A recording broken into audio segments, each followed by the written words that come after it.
Samajwadi party के सांसद रामजी लाल सुमन ने विवादित बयान दिया है और अभी भी रामजी लाल सुमन अपने बयान पर कायम है। बातचीत के लिए हमारे साथ भारतीय जनता पार्टी के राज्यसभा सांसद डॉक्टर दिनेश शर्मा मौजूद है। सर, रामजी लाल सुमन ने जो बयान दिया है राणा सांगा को लेकर, किस तरह से देख रहे हैं? क्योंकि कल भी उन्होंने कहा है कि अपने बयान पर अडिग है। देखिए, मुझे आश्चर्य है कि वो एक कई बार के सांसद हैं, सीनियर हैं, उनके मुंह से इस प्रकार के अभद्र शब्द कैसे निकल सकते हैं, इसमें मुझे ताज्जुब है। अभी अलग बात है, हो सकता है ये उनकी जो पार्टी है जिससे वो संबंधित है उसका राजनीतिक एजेंडा हो, या उनको इतिहास की जानकारी की कमी हो। अपरिपक्वता तो मैं इसलिए नहीं कहूँगा कि वो इतने बार के सांसद हैं, ये जानबूझकर दिया गया एक तरीके से जो आक्रांता हैं उनको महिमा मंडित करने का, और जो राष्ट्रभक्त लोग हैं उनको नकारे जाने का उनका ये कुत्सित प्रयास है। और इसकी जितनी आलोचना हो करना चाहिए, उनको जल्दी से जल्दी इसका प्रायश्चित करना चाहिए, इस कमी को मानना चाहिए कि राणा सांगा भारत की अस्मिता का एक जीता जाता नमूना थे। पूरा शरीर कट गया लेकिन वो युद्ध करते रहे। किसके खिलाफ? पूरी जिंदगी वो मुगलों के खिलाफ उन्होंने युद्ध किया। कभी कोई युद्ध हारे नहीं थे। एक युद्ध में जिसमें उनका एक तरीके से कत्ल हुआ, उसको छोड़ के बाकी उन्होंने पूरी जीवन को अपनी वीरता के साथ इस भारत भूमि की रक्षा के लिए उन्होंने निछावर किया। उस राणा सांगा को आप बदनाम कह रहे हैं, कहने के आपने बाबर को बुलाया। बाबर को किसने बुलाया? इब्राहिम लोदी को पराजित करने के लिए उन्हीं के दो लोग थे।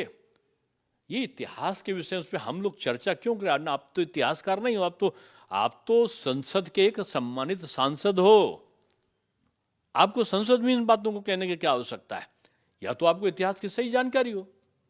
मुझको लगता है कि इस चीज को राणा सांगा के नाम पे डाल देना ये राष्ट्रभक्तों का अपमान है और आक्रांताओं का महिमा मंडन है।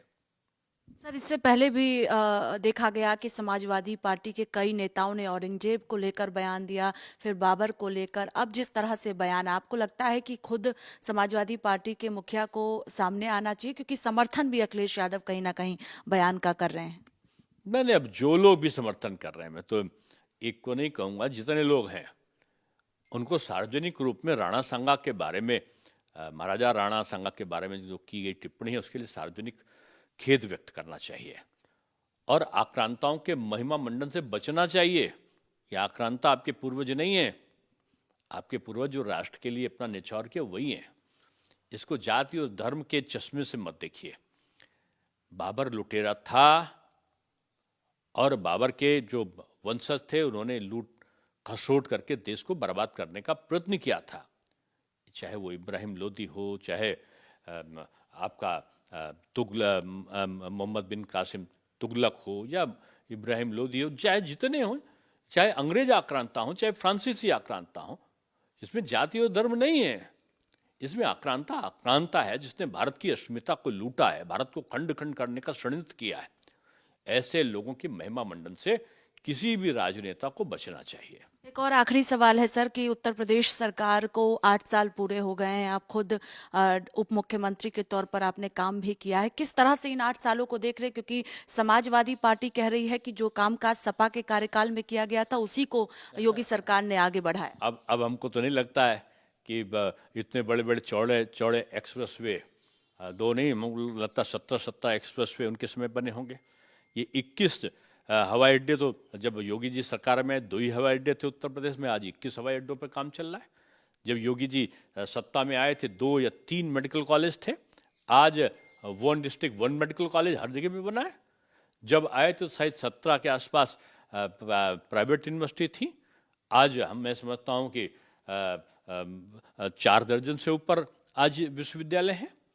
आज जब वो आए थे तो जितने विद्यालय थे पूरी आज़ादी के बाद से माध्यमिक के 250 से ऊपर माध्यमिक के विद्यालय केवल 5 सालों में 2017 से 2022 के बीच में बने। 78 के आसपास डिग्री कॉलेज बने। आपके समय हुआ था क्या? आपके समय जो हुआ था मैं उसका वर्णन नहीं करना चाहता, लेकिन इतना मैं कह सकता हूं कि योगी जी का जो युग है उसमें उस समय जो माफिया थे ना, वो काला पट्टा बांधकर चलते थे सफारियों पर, और जो पुलिस का थानेदार होता था वो अपने थाने के अंदर घुस जाता था, कहीं ये मेरा अपमान ना करते। प्रतापगढ़ ऐसे जगहों पर जो मुस्लिम डिप्टी एसपी था बहादुर ईमानदार, उसकी थाने के अंदर घुसकर गोली मारकर हत्या कर दी जाती। वो अब नहीं हुआ है ना। हाँ, आपके समय वो होता था, अब नहीं हुआ। जो माफिया दहाड़ता था, निकलता था प्रयागराज के उसमें, और निकलते समय जो पसंद आ जाती थी अच्छी बिल्डिंग, वहां वहीं कार रोक कर कहता था मालिकों से निकलो, अब ये हमारा हो गया। अब वो नहीं कर पाता। अब माफियाओं की जमीन पर गरीबों के आवास बनते हैं, जाति के आधार पर, धर्म के आधार पर नहीं, गरीबी के आधार पर उनका आवंटन होता है। तो ये उस समय तो नहीं था, अब इस समय योगी जी के समय हो रहा है। क्या कभी 66 करोड़ लोग एक साथ नहाए थे? एक को भी जुकाम ना हुआ, डायरिया ना हुआ, इतना स्वच्छ जल कभी किसी को मिला था क्या? ये इतना बड़ा भीड़ आई ही, एक भी पुलिस की लाठीचार्ज नहीं चली हो। इतनी बड़ी पुलिस आई, कहीं महिलाओं से छेड़खानी का कोई कांड ना हुआ हो। मैं समझता हूं ये शायद ये सदयुग में रहा होगा इस प्रकार का। योगी सरकार एक सफलताओं का एक अंबार लेकर, उसने विगत 8 वर्षों का जो कार्यकाल है, स्वर्णिम कार्यकाल के रूप में इसको इतिहास में दर्ज किया जाएगा। आज उत्तर प्रदेश देश में सबसे ज्यादा बड़ा बजट वाला आज प्रदेश बना है। अब हमारी तुलना वो गरीब वाले प्रदेशों में नहीं होती है। अब अग्रणी महाराष्ट्र और गुजरात में ये है और उत्तर प्रदेश में ये है, इस प्रकार का कंपैरिजन होता है उत्तर प्रदेश से। ये निवेश वाला उत्तर प्रदेश है, माफियाओं वाला उत्तर प्रदेश नहीं है। यहाँ पर अगर आप देखो तो आज ये एजुकेशनल हब वाला, ये मेडिकल हब वाला, एम्स वाला, आईएम्स वाला, ये इंजीनियरिंग वाला, ये यूनिवर्सिटीज वाला, ये बड़ा एक परिवर्तनकारी, ये नौकरी देने वाला उत्तर प्रदेश है। अब वो माफिया अपहरण का उद्योग बन जाए, वो वाला उत्तर प्रदेश नहीं है। ये बात सही है कि उनके समय जो था वो अब नहीं है। बहुत शुक्रिया बातचीत के लिए। कैमरा पर्सन देवेंद्र के साथ स्वाति पाठक, भारत समाचार, दिल्ली।